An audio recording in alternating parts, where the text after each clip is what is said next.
This is an excerpt from a 2-day institute for kindergarten to grade 6 teachers. During the first day, teachers learned about the collaborative classroom's Being a Writer curriculum. On the second day, teachers were introduced to an improvement approach to learning together. A lot of the work we've been doing over the last 2 days has been about learning with and from each other.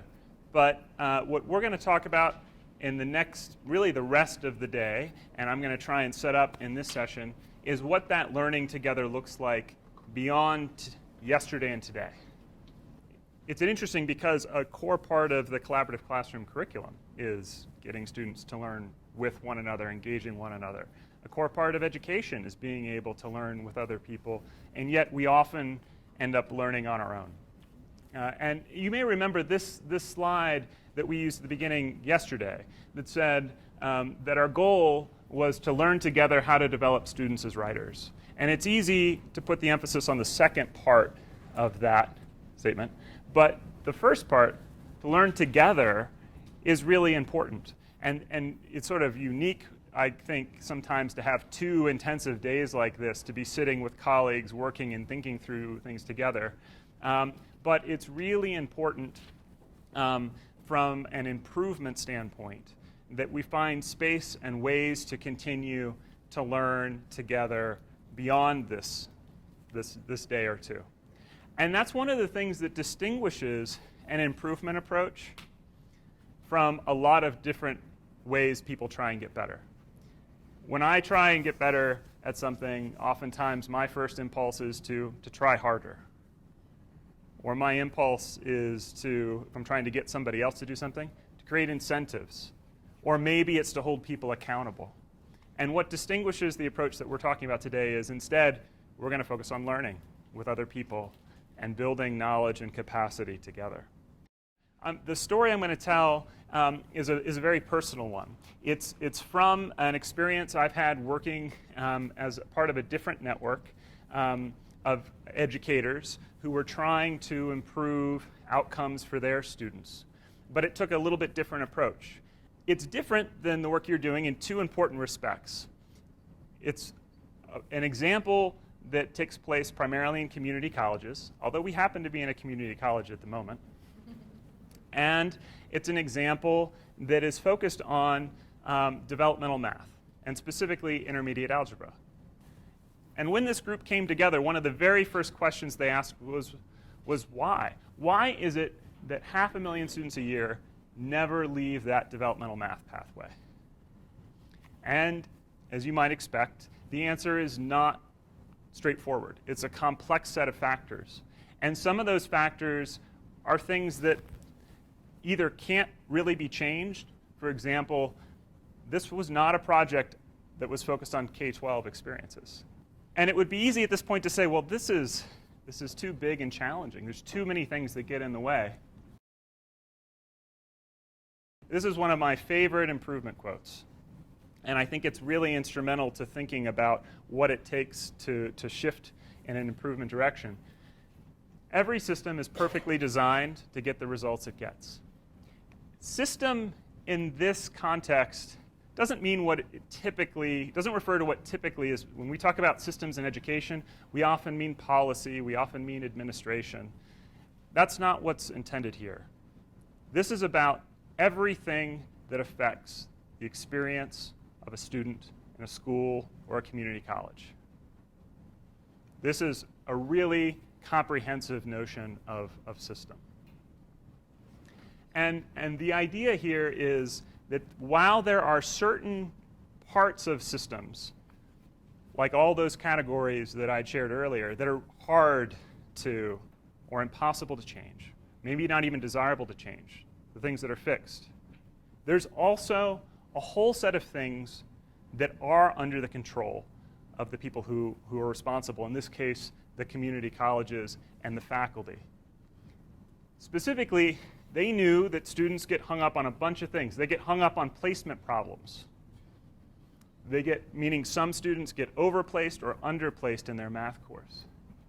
In the math context, they had a really important problem that they were working on, something that they knew was a big challenge. Well, this is data from your district on the SBAC ELA scores. So it includes writing, but not just writing. And you'll see that this is the percent of, I'll describe it in case it's not quite clear. This is the percent of students who are at standard or above standard for the grade level. And you'll see that over the last 2015, 2016, it's, for the whole district as a whole, it's been about 50%, just under. When you break that number out, though, and that number hides a lot of the differences between some of the students in your classrooms, and you look at, well, how do students who are in free and reduced lunch do? You'll see that in the 2016, only 34% of those students were at grade level, proficient or at or above standard. For those that have IEPs, only 17% were at or above standard. For English learners, 17%. For children in transition, only 27%. The gifted and talented students seem to be doing pretty well. But to be able to improve your district level scores, what you really can't see here, but I'll tell you, this is looking at scores from about 18,000 students overall. The free and reduced lunch group is 10,000 students. So if you want to make an impact on the overall district score, you're going to have to really figure out something that works for that subgroup. There's about 2,200 students that have IEPs and about 3,700 that are ELs in this data. So that gives you a sense of the dealing and understanding with who your students are and how the curriculum works for them. This is an incredibly important problem. Second, we are starting a network in this partnership. You have folks from your district office, from the collaborative classroom, from WestEd, from your regional support structure. It's a starting place, but it's really great to be and feel like you have that support. And our goal is to be there and support you through this improvement process and to be there as part of it. Third, and this is huge, you've got something that's been tried and tested and has an evidence base, as we talked about earlier. And we'll be returning through that over the arc of the year, some of what it takes to teach it well. And what we need is a way to be able to learn from one another in this process. And that's really the last piece. And that's what we're going to spend our afternoon talking a bit about. We're going to introduce the concept of a learning huddle as a very small initial effort with your grade level team to learn how from each other in your teaching of the Being a Writer curriculum. And as you think about that, it's really designed to be a space to have a learning stance, have a data stance, think about, collect some data. And by data here, I don't mean standardized tests. It could be the examples that you gave earlier, feedback from how students seem to be responding or not responding, how much they're talking, how much time they're spending writing, how much time you as an instructor are spending talking. These are all sources of data that are informative to how the practice is going in your classroom. And we're going to be collaborating and learning from one another, and these huddles will be an opportunity or a space for that to happen. We've been mentioning these learning huddles in the morning, and now it's our chance to try them. But I thought I'd just say a few words about where this idea came from. So we have some colleagues at Cincinnati Children's Hospital and Shasta County of Education who found this idea of learning huddle really powerful for improving their work, particularly around a specific goal. And the reason we're attracted to learning huddles is here on the slide. They're relatively quick. It's a 30-minute experience, so you have to be pretty efficient with your time.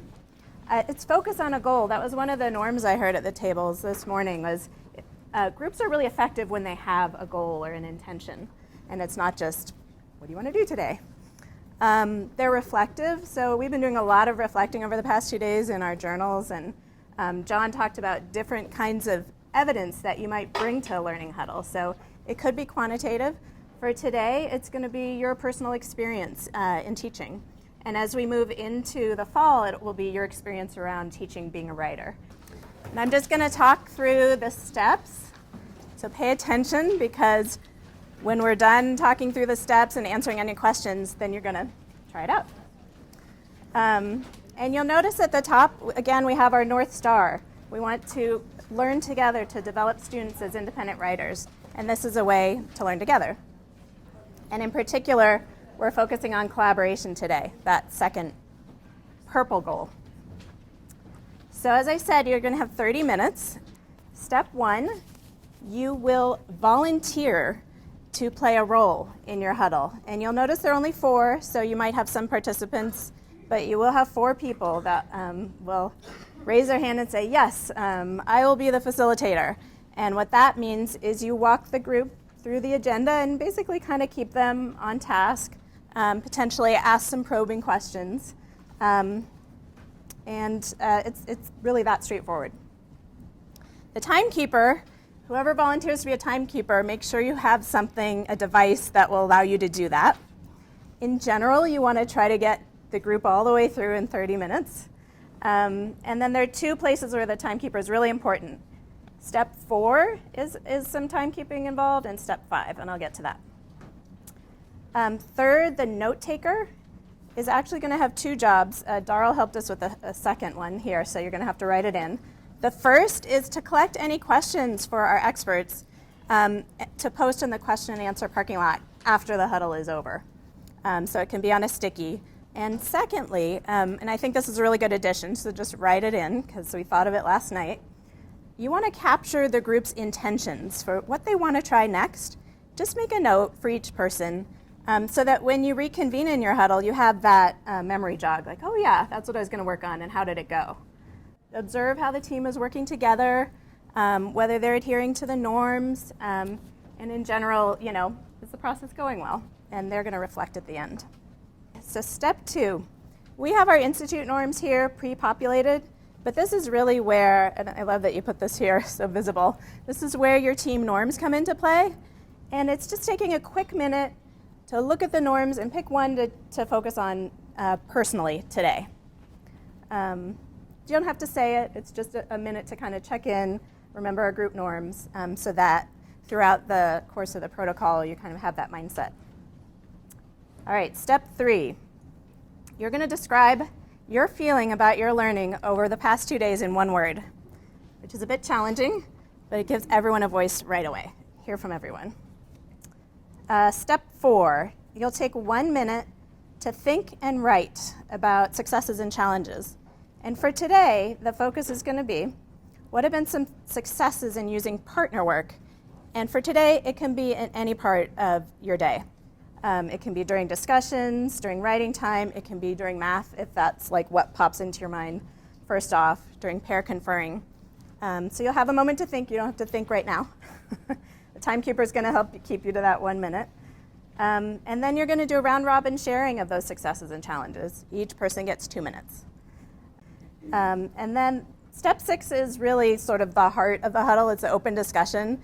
So when people go around and mention their challenges, that's going to spark something for you. Maybe you have a similar challenge. Maybe you have an idea to share with them. And this is the time to kind of surface those. And I heard people saying how valuable it is to hear from their colleagues, like, how did that work in your classroom? And, oh, I really want to steal that and use that in mine. So it's that open discussion part, 8 to 10 minutes. And then lastly, or there are 2 sort of wrap-up steps. Step 7, what's your one takeaway or next step? What's your intention?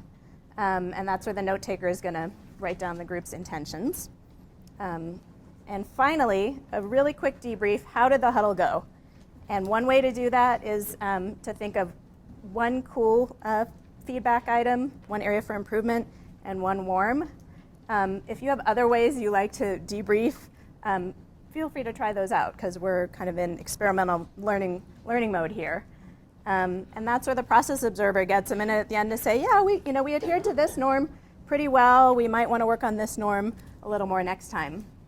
And then at the end of the 30 minutes, we'll come back together as a whole group, and we're so excited to hear how it goes. All right, congratulations. You just experienced your first Learning Huddle. And from what I saw, there were some really great conversations at every single table. So now is the time to kind of debrief what went well, what's something that you kind of wished was part of the huddle, or what was challenging. Thank you for joining us as we learn together about improving literacy in writing for our students.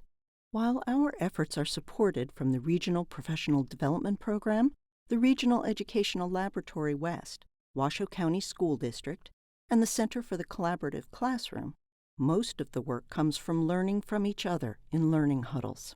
Stay tuned for more stories about our improvement journey.